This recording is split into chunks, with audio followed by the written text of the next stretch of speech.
Tatsakallan gunarnavasya Vande Guru Sri Charanarabindam.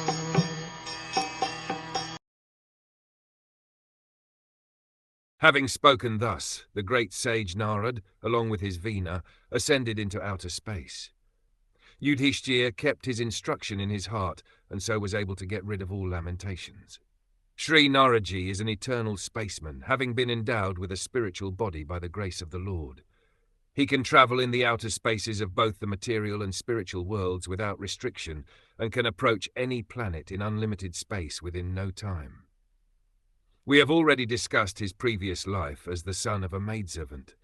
Because of his association with pure devotees, he was elevated to the position of an eternal spaceman and thus had freedom of movement. One should therefore try to follow in the footsteps of Nārad Muni and not make a futile effort to reach other planets by mechanical means. Maharaj Yudhiṣṭhir was a pious king, and therefore he could see Nārad Muni occasionally. Anyone who desires to see Nārad Muni must first be pious and follow in the footsteps of Nārad Muni.